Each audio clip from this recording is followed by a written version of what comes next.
특정 기생충에 걸리게 될 때 자기가 원치 않는 행동을 할 수도 있어요. 흙을 파먹는 데 전 기생충의 작용이 아닌가.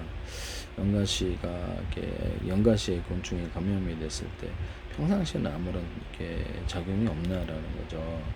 물로 스스로 뛰어들게 했다. 그렇죠.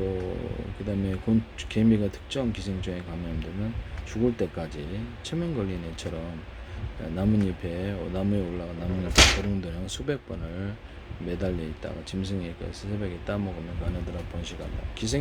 그럼 이것이 개미의 의지냐 기생충의 의지냐라는 건데, 체면술사 생마늘 아몬드 초콜릿으로 해서 먹이더라. 생마늘은 생마늘이지 어떻게 아몬드 초콜릿이야. 그걸 그냥 아무런 의심 없이 받아먹더라. 이게 체면 걸린 거 아닙니까? 저도 그 다음부터 이걸 갖고 체면을 배웠는데요. 연구를 해가지고 되게 신기해서 인간에게 프로그래밍이 가능하다는 걸 알게 됐습니다. 그래서 북한 같은데 집단으로 세뇌 교육을 하잖아요. 공산주의. 그러니까 그것도 아마 이런 체면 프로그램이 아닌가라는 생각을 하고 있습니다.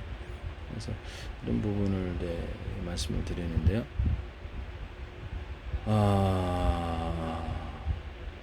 인간에게 이게 막 똥을 먹게 한다.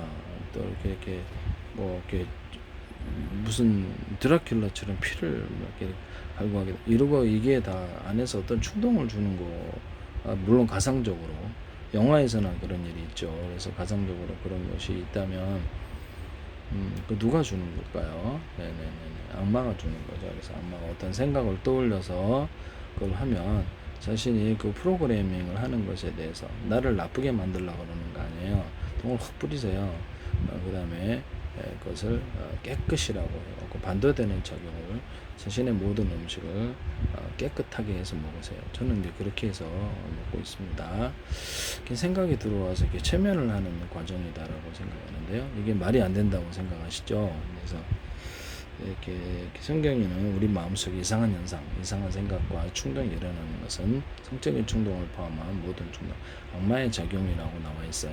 악마에게 비정상적인 생각을 집어넣는 거라고. 최면 프로그램에서 말을 하지 않고도 생각으로도 가능합니다. 이런 저는 제가 할 줄 아니까 하는 소리입니다. 거짓이 아니란 뜻이죠. 악용을 하면 지옥으로 들어가세요. 성적인 타락 쪽으로 가거나 악용을 하시면 이런 부분을 말씀을 드립니다.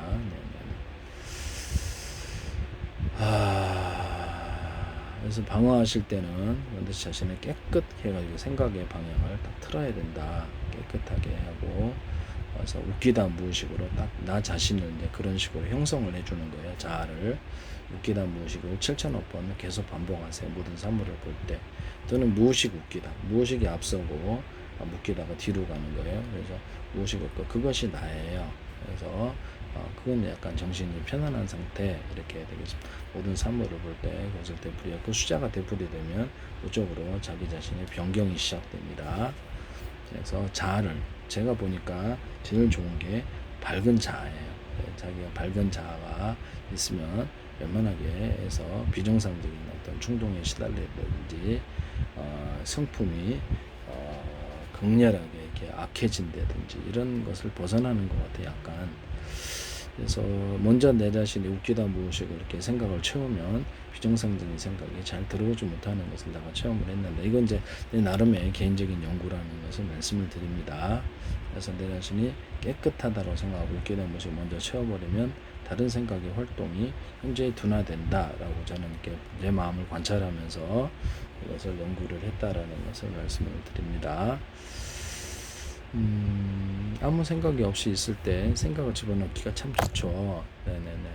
여기서 이렇게 생각의 방향을 이렇게 딱 체면 열어서 자신의 성적인 결합, 어떤 이상한 것을 먹게 한다 이런 것들을 쭉 할 때 탁 또 그리고 딱 이렇게 딱 하고 이렇게 바로 나는 쭉 가는 거예요. 이게 내 생각이 보면 밝은 쪽으로 음식을 먹어도 깨끗하다라고 깨끗한 쪽으로 가는 거예요. 얘가 가십니까? 딱 얘가 사로잡아서 이게 이제 체면이거든요. 사로잡히는 게 고정적으로 고정화된다고 생각이 딱 꼼짝 못하게 고정해서 이쪽으로 생각 가던 길을 얘를 잡아서 이쪽으로 끌고 간다는 이게 이제 체면이라는 겁니다. 그래서 이때 제가 뭐라 그랬죠? 하나, 둘, 셋, 넷, 다섯 주변의 사물을 보고 그 중에 하나로 얘를 희석시켜라 라고 말씀을 그러고 나서 약화시킨 다음에 풀려나오거나 깨끗이라고 계속 몇 번이고 반복해서 생각의 방향을 그쪽으로 신경 안 쓰고 이렇게 해서 깨끗한 쪽으로 밝은 쪽으로 정상적인 쪽으로 쭉 발달한다라고 말씀을 드렸죠. 그것이 자신의 마음의 운영법, 자신을 프로그래밍하는 법이라고 잘 말씀을 드렸는데요. 이것은 제 나름의 연구에 따른 것이기 때문에 일단 최면이 가능하다는 것은 우리는 다 TV에서도 보고 있기 때문에 이것이 하나의 프로그래밍이라는 것을 잘 여러분들이 깨달으시고 방어법, 그 다음에 이런 부분들을 자기 마음을 어떻게 프로그래밍 하는가 잘 배워서 정상적인 쪽으로 발달하십시오. 그 중에서 웃기다 무의식이 제가 보기에는 가장 우수한 프로그래밍이다. 이렇게 해서 그걸로 보니까 성격이 밝아지니까 아주 비정상적인 이런 충동에 이렇게 시달리지 않거나 저도 그것을 이상한 생각과 현상이 일어나는 일단 악마의 작용으로 성경이 근거해서 그렇게 생각하고 있다라는 것을 말씀을 드립니다. 천사 악마가 이렇게 속삭이는 장면이 광고에도 나오면 우리는 무의식 중에 다 알고 있는 거예요. 네, 그것을 아무도 그것을 드러내고 얘기하기를 두려워하는 거겠죠. 네, 비정상적인 충동이 너도 일어나니? 네, 솔직히 까놓고 얘기를 해야죠. 그래서 이게 생각을 집어넣어서 인간을 비정상적으로 변경을 파괴하려고 그러는 거구나. 악마화시켜서 마지막으로 짐승, 동물로 떨어뜨려서 지옥으로 끌고 가는구나. 이것을 각종 비정상적인 생각과 충동에 시달린다면 이것이 무엇인지를 알아야 되겠어요. 네네네. 그래서 이것을 모르면 당하게 돼 있다라는 것이죠. 네네네. 그래서 악용을 해가지고 성적인 타락 쪽으로 가시면 마지막에 지옥으로 들어가세요. 네네.